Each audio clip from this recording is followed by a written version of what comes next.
મુકેશ રાજપરા, કોળી વિકાસ સંગઠન ગુજરાતના પ્રદેશ અધ્યક્ષ।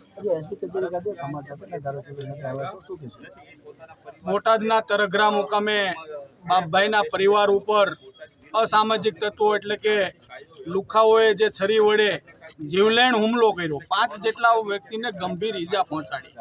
એક વ્યક્તિ હજી અર્ધ બેભાન અવસ્થામાં હોસ્પિટલે છે, તેમ છતાં પોલીસ હજી પકડવામાં નિષ્ફળ છે।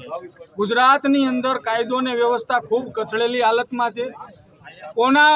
કોઈ જાતનો ભય નથી। કોકના ઘરની અંદર જઈને છરી જેવા જીવલેણ હુમલો કરવો આ ખૂબ ગંભીર બાબત કહેવાય।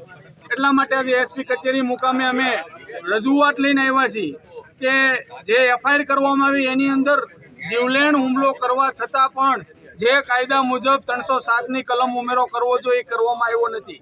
જ્યારે કોઈ સામાન્ય પ્રજા બાજે તો આ પોલીસ તરત જ 307નો ગુનો દાખલ કરતી હોય, પરંતુ કયા કારણોસર પ્રશાસન ડરે છે? ગુજરાતની અંદર માત્ર ને માત્ર ઓબીસી સમાજ એટલે કે અમારો કોળી સમાજને જ વધુ ભોગવવાનો વારો આવે છે।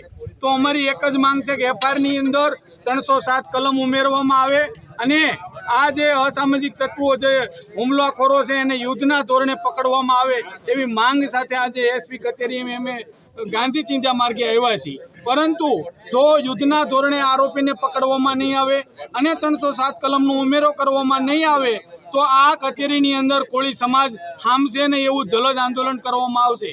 કારણ કે બોટાદ નહીં પણ ગુજરાતની અંદર કાયદો વ્યવસ્થા કચડો છે। આજ બેન દીકરી સલામત નથી, નાનો સમાજ સહી સલામત નથી, તો અમે જાવી ક્યાં? એટલે એક જ અમારી માંગ છે કે યુદ્ધના ધોરણે આરોપીને પકડવામાં આવે અને એને એફઆઈઆરની અંદર 307 ઉમેરો કરવામાં આવે એવી અમારી માંગ છે।